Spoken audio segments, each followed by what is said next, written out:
Selamat sore Bapak Ibu semua. Mari sebelum mendengarkan firman Tuhan, kita berdoa terlebih dahulu. Terima kasih Tuhan Yesus.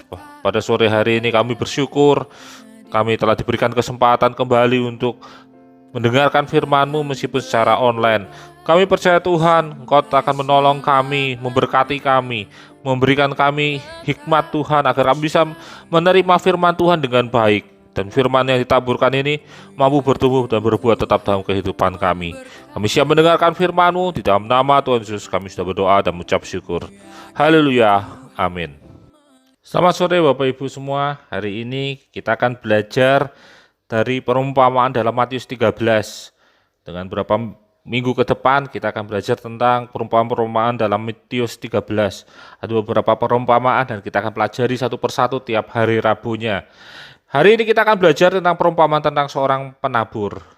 Dalam Matius 13 ayat 1-23 kita bisa membaca ada 4 macam tanah yang digambarkan oleh Yesus dalam perumpamaan tentang seorang penabur. Tanah itu ditaburi oleh benih oleh seorang penabur. Ada 4 macam tanah. Yang pertama yaitu tanah di pinggir jalan dalam Matius 13 ayat 4. Tanah yang berbatu-batu yang tidak banyak tanahnya itu dalam Matius 13 ayat 5-6. Tanah yang penuh semak duri itu dalam Matius 13 ayat 6-7. Dan yang keempat tanah yang baik yaitu Matius 13 ayat ke-8. Keempat tanah tersebut mendapat taburan benih yang sama namun memiliki perbedaan dalam pertumbuhan benih tersebut. Ada yang bertumbuh dengan baik, ada yang mulai bertumbuh namun kemudian layu, dan ada yang tidak bertumbuh sama sekali bahkan benih tersebut dimakan oleh burung. Perumpamaan ini menggambarkan tentang bagaimana firman Tuhan ditaburkan dan diberikan kepada setiap orang. Firman Tuhan yang sama, namun pertumbuhan firman tersebut setiap orang mengalami hal yang berbeda-beda. Apa yang membuat firman Tuhan yang sama, namun hasil yang didapat atau apa yang didengar setiap orang berbeda pemahamannya? Yang pertama, kalau kita pelajari, yaitu yang pertama, kenapa firman Tuhan itu bisa berbeda setiap orang, yaitu karena yang pertama kesediaan menerima firman Tuhan. Kesediaan menerima firman Tuhan berarti kita bersedia untuk membuka hati dan menerima firman Tuhan apapun bentuk firman tersebut. Itu langkah pertama dan paling mendasar dalam menerima firman Tuhan. Benih yang ditaburkan di pinggir jalan menggambarkan tentang orang yang mendengar namun hatinya tidak terbuka untuk menerima firman tersebut. Banyak orang Kristen mengeraskan hatinya terhadap firman Tuhan. Hal ini disebabkan yang pertama kemungkinan karena ada luka batin dalam kehidupannya. Yang kedua keangkuhan hati dan pikirannya. Mungkin dia merasa bahwa apa yang dia dapatkan selama ini itu semua karena hasil jerih payahnya. Dan atau yang terakhir adalah prinsip hidup yang salah yang terlanjur tertanam di dalam kehidupannya. Prinsip hidup ini bisa dibangun melalui pengalaman-pengalaman pahit dalam kehidupannya, seperti luka batin yang kita baca pertama tadi. Orang seperti ini mungkin ikut duduk dalam ibadah, namun ibadah tersebut hanya sebuah formalitas. Dan firman Tuhan akan diisi dengan ketidakfokusan atau tidak mau tahuan. Firman Tuhan hanya akan menjadi sesi yang membosankan, dan mungkin ada kalimat dalam hatinya, whatever you say Pak Pendeta, it's I am. Apapunlah kata-katamu Pak Pendeta, ini tetap saya. Firman Tuhan yang merupakan titik klimaks dari rangkaian ibadah akan menjadi hal yang mubazir dan sia-sia. Akhirnya ibadah itu menjadi ibadah yang kosong. Tidak ada perubahan dalam hidup kita, dan ketika kita berdoa nanti akan sulit sekali untuk mengalahkan keraguan dan keegoan diri kita. Sehingga doanya menjadi sia-sia, kehidupannya kemudian menjadi kacau. Dimulai dari apa? Karena dia tidak menerima firman Tuhan. Kita harus ketahui bahwa firman Tuhan adalah sumber hikmat bagi kita yang mampu membuat kehidupan kita berubah menjadi lebih baik. Karena dalam Amsal 6 ayat 23 berkata, karena perintah itu pelita dan ajaran itu cahaya dan teguran yang mendidik itu jalan kehidupan. Dalam Amsal 6 ayat 23 menjelaskan bahwa firman Tuhan terkandung 3 hal. Yang pertama terkandung perintah. Dalam firman Tuhan ada perintah yang jelas dan wajib hukumnya untuk dilakukan. Perintah firman Tuhan menjadi pelita. Berarti itu menjadi dasar kita, acuan kita, rambu-rambu yang jelas dalam kehidupan kita. Seperti dalam Matius 22 ayat 36-40 tentang hukum yang terutama. Itu adalah hukum dan prinsip kekristenan. Itu menjadi pelita bagi kita. Hal yang kedua, yaitu ajaran. Dalam firman Tuhan terkandung ajaran. Ajaran tentang bagaimana kita harus menjalani kehidupan. Ajaran tentang bagaimana kita membangun rumah tangga. Dan ajaran bagaimana kita berhubungan dengan sesama dan dengan lingkungan kita. Banyak contoh ajaran dalam firman Tuhan. Karena firman Tuhan penuh dengan ajaran. Salah satu hal yang contoh yang sederhana adalah dalam kitab Amsal. Ajaran itu menjadi cahaya bagi kita. Menjadi penerang bagi kita. Firman Tuhan itu menjadi penerang bagi kita. Mengajarkan kita dari sesuatu yang kita tidak ketahui, yang tidak kita lihat, jadi semua terlihat. Karena ada ajaran tersebut. Dia mencelikkan mata kita, dia memperlihatkan kebenaran. Itu ajaran. Teguran hal yang ketiga. Dalam 2 Timotius 3 ayat 16 berkata, segala tulisan yang diilhamkan Allah memang bermanfaat untuk mengajar, untuk menyatakan kesalahan, untuk memperbaiki kelakuan, dan untuk mendidik orang dalam kebenaran. Kita bisa lihat dalam firman Tuhan ada perintah dan ajaran yang membuat orang membuka matanya, membuka hatinya untuk melihat satu kebenaran. Untuk firman Tuhan itu mendapatkan arahan yang jelas untuk memperbaiki keadaan. Teguran berfungsi untuk menyadarkan orang akan kesalahan, baik yang dia sadari ataupun tidak. Tidak sedikit orang tidak sadar akan kesalahannya. Dan disitulah fungsi teguran dalam firman Tuhan. Agar kita tidak melakukan kesalahan. Dan memiliki arah yang jelas tentang apa yang seharusnya kita dapatkan. Teguran itu menjadi jalan kehidupan kita. Sehingga kita tahu arah yang benar. Kita tidak lagi belok ke kanan, belok ke kiri. Tapi kita punya jalan yang jelas. Ketiga hal dalam firman Tuhan ini akan menjadi kehidupan kita bisa berubah menjadi baik. Namun dibutuhkan ketersediaan untuk menerima firman Tuhan tersebut. Atau kalau tidak, ya tidak akan terjadi apapun perubahan dalam kehidupan kita. Ayub 22 ayat 22 berkata, terimalah apa yang diajarkan mulutnya dan taruhlah firman-Nya di dalam hatimu. Ada berkat Tuhan ketika kita mau menerima firman Tuhan dan menaruh firman Tuhan dalam hati kita. Kita akan mendapatkan perubahan dalam kehidupan kita sesuai dengan firman Tuhan. Perubahan dimulai dari hati dan pikiran kita yang menerima firman Tuhan. Bapak Ibu semua, yang membuat firman Tuhan berbeda pemahamannya dalam hal yang kedua adalah kemauan untuk memahami firman Tuhan. Memahami firman Tuhan berarti kita mau mendengarkan dan mengerti akan firman Tuhan. Tidak sekedar mendengarkan saja, namun harus sampai pada tingkat kita mengerti dengan benar. Atau yang kita sebut dengan memahami. Ada dua tipe tanah yang dikatakan dalam perumpamaan sebagai tanah yang menerima firman Tuhan dan mengalami pertumbuhan, namun kemudian segera mati karena tidak berakar dan gagal berbuah. Tipe tanah berbatu dan tipe tanah bersemak duri.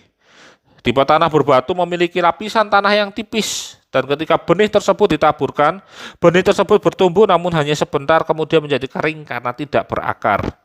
Dalam Matius 15 ayat 13-21 menggambarkan bahwa mereka yang menerima firman Tuhan dengan hati yang gembira tidak menjadi jaminan akan bertahan menghadapi pencobaan jika tidak berakar dalam Tuhan. Akar bicara tentang inti kekuatan dari sebuah pohon. Semakin tinggi dan besar pohonnya, semakin dalam dan kuat bercabang akar pohon tersebut. Akar menjadi penentu kekuatan dan kehidupan pohon tersebut. Jika batang pohon tersebut patah namun akarnya masih tertancap kuat di tanah, pohon tersebut akan tetap hidup dan kemudian bertumbuh kembali. Namun sebaliknya, jika batang pohon itu batang pohon itu utuh namun akarnya tercabut, maka pohon tersebut akan kering dan kemudian mati. Benih firman Tuhan yang bertumbuh dan berakar dalam kehidupan kita berarti firman Tuhan menguasai hati dan pikiran kita serta kuat mengikat dalam pengertian akan hikmat dalam kehidupan kita. Ini yang sering jadi masalah. Kita hanya sekedar menyukai firman Tuhan, namun tidak menyukai bagian lain dari firman Tuhan yang meminta kita untuk berkorban. Kita menyukai firman Tuhan tentang berkat, namun kita tidak menyukai khotbah tentang persembahan atau tentang teguran hidup. Seringkali kita memahami firman Tuhan sebatas apa yang kita sukai dan kemudian tidak peduli dengan firman yang lain. Padahal kita tahu Injil itu sepenuh. Ada berkat, ada pula kutuk, ada perintah, ada ajaran, dan ada teguran. Ketiga hal itu satu kesatuan yang membuat firman Tuhan berakar kuat dalam kehidupan kita. Mereka yang mendengarkan firman Tuhan sesuai dengan apa yang menjadi ketertarikannya akan mengalami kekecewaan jika firman tersebut tidak sesuai dengan apa yang mereka harapkan. Ketika masa di mana kita mengalami kesusahan, kita akan kecewa dan kemudian berpaling dalam firman Tuhan. Atau seperti tanah yang kering, tanah yang ketiga, tanah yang bertumbuh di antara semak berduri. Firman Tuhan tersebut tumbuh di antara kedagingan kita yang kuat atau digambarkan sebagai semak duri. Kedagingan kita merupakan bagian yang tidak terpisahkan dalam kehidupan kita. Sesuatu yang tidak mudah kita lepaskan, namun bukan berarti dengan adanya firman, lalu simsalabim langsung berganti menjadi manusia rohani. Firman Tuhan yang masuk dalam kehidupan kita akan masuk tertulis dalam loh daging, yaitu hati kita, yang tidak mungkin terpisahkan dari pemikiran jasmani kita, dalam 2 Korintus 3 ayat 3. Semak duri adalah godaan dan tantangan terbesar dan laten dalam kehidupan kita. Sesuatu yang pasti ada dalam sebuah perkebunan, tidak bisa dihindari, namun bisa dikelola dengan baik. Tanah yang bersemak duri harus memiliki tanaman yang kuat dan berakar kuat. Jika tidak akan terhimpit dan akan mati. Bersemak duri harus memiliki tanaman yang kuat dan berakar kuat. Itu menjadi satu prinsip utama dalam tanah yang bersemak duri.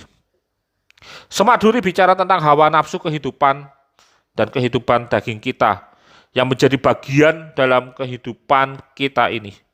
Entah kita dikuasai atau tidak, entah kita masuk dalam permainan dunia atau tidak, yang pasti semak duri menjadi realita dalam kehidupan kita. Firman Tuhan yang tertulis atau yang bertumbuh dalam kehidupan daging kita ini membantu kita untuk mengendalikan nafsu kita itu. Melalui apa kita mengendalikan nafsu kita? Melalui pemahaman kita yang benar tentang firman Tuhan. Kita tahu kebenaran dan apa tujuan dari kebenaran firman Tuhan, sehingga kita bisa membedakan dosa dengan yang tidak berdosa. Kita dimampukan untuk melawan keinginan akan dosa, sehingga melalui kemenangan akan dosa kita akan kuat untuk menguasai diri kita sepenuhnya. 2 Timotius 4 ayat 5 bagian awal berkata, tetapi kuasailah dirimu dalam segala hal. Menguasai diri memampukan kita untuk menguasai keadaan. Amsal 16 ayat 32 berkata, orang yang sabar melebihi seorang pahlawan, orang yang menguasai dirinya melebihi orang yang merebut kota. Korupsi, manipulasi, ketidakdisiplinan dan ketidakjujuran merupakan bagian dari realita kehidupan kita. Meskipun hal tersebut ditawarkan kepada kita. Namun jika firman Tuhan ada dalam kehidupan kita, maka meskipun menggiurkan dan menawarkan seakan-akan sebagai jalan keluar, kita tidak akan terlena. Bahkan kita tidak akan tertipu oleh tipu daya hal tersebut. Melalui pemahaman firman Tuhan kita akan menjadi kuat dan mampu menguasai diri kita. Hal yang ketiga, yaitu kemauan untuk menjalankan firman Tuhan. Hal terakhir dalam perumpamaan tersebut adalah tanah yang keempat, yaitu benih yang ditaburkan di tanah yang baik. Sehingga benih tersebut berbuah. Ada yang 100 kali lipat, ada yang 60 kali lipat, dan ada 30 kali lipat. Banyak orang yang hanya memahami bahwa mengikuti Tuhan adalah sebuah jalan yang mudah. Mengikuti Tuhan adalah jalan terakhir. Mengikuti Tuhan adalah jalan yang penuh dengan proses hidup untuk menuju pada kesempurnaan. Itu adalah prinsip utamanya. Pohon anggur untuk dapat berbuah lebat butuh proses. Dipotong dahan yang kering, dibersihkan batangnya, dan sampai kepada dibuang bagian dari tanaman tersebut jika tidak berbuah atau tidak menghasilkan. Dalam kehidupan kita, mengikut Tuhan berarti kita masuk dalam prosesnya Tuhan untuk mengubah dan menyempurnakan kehidupan kita. Firman Tuhan menjadi kekuatan kita ketika kita masuk dalam perapian penyucian kita, agar kehidupan kita menjadi murni seperti emas yang mulia. Firman Tuhan menjadi kekuatan iman kita ketika kita menghadapi kesusahan. Karena dalam berpegang pada firman Tuhan ada pengharapan dan kekuatan. Karena manusia atau kita dibenarkan karena perbuatan-perbuatannya, bukan hanya dari iman kita. Perbuatan kita menentukan kita akan bertumbuh, berbuah atau tidak. Mau menjalankan firman Tuhan, kemauan untuk menjalankan firman Tuhan adalah kemampuan tertinggi dari sebuah kekristenan. Ketika kita menjalankan firman Tuhan, kita akan menghasilkan ketekunan, dan ketekunan itu tidak akan mengkhianati setiap proses yang kita jalani. Dia tidak akan menghayati hasilnya, karena ketekunan itu membuahkan mahkota kehidupan dalam kehidupan kita. Secara sederhana, setiap orang akan menerima firman Tuhan yang sama. Namun ada 3 hal yang membedakannya dari yang lain, yaitu kesediaan menerima firman Tuhan, kemampuan untuk memahami firman Tuhan, dan kemauan untuk menjalankan firman Tuhan. Ketiga hal tersebut menjadi pembeda bagi setiap orang yang mendengarkan firman Tuhan. Kita mendengar namun tidak membuka hati, sama seperti benih yang ditaburkan di jalan raya. Kita mendengarkan dan menerima namun tidak memahami, maka seperti tanah yang berbatu dan tanah bersemak duri.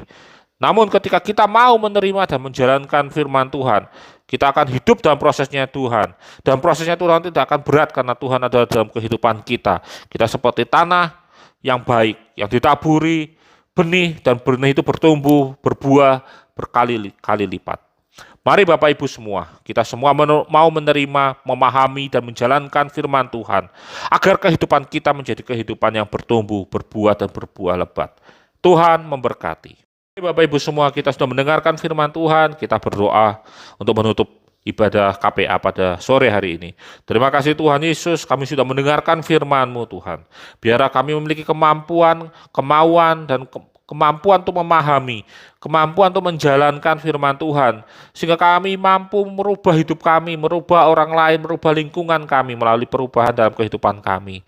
Biarlah kami memiliki hati yang kuat, kerendahan hati, kesadaran diri, agar kami mampu menerima firman Tuhan dengan baik, seperti tanah yang baik, yang mampu ditaburi oleh benih firman-Mu. Terima kasih Tuhan, firman Tuhan telah disampaikan, biar benih firman Tuhan itu mampu bertumbuh, berbuah, dan berbuah lebat dalam kehidupan kami. Dan juga kami berdoa untuk kehidupan kami, lingkungan kami, kota kami, negara kami. Biar Engkau menutup bungkus kami semua dengan darah-Mu yang kudus. Jauhkan dari virus corona, sakit, penyakit, dan mara bahaya. Berkati setiap pekerjaan kami, berkati rumah tangga kami, berkati sekolah kami, berkati kehidupan kami. Biar damai sejahtera Allah tinggal tetap dalam kehidupan kami, mulai hari ini sampai dengan selama-lamanya. Di dalam nama Tuhan Yesus kami sudah berdoa dan mengucap syukur. Haleluya. Amin.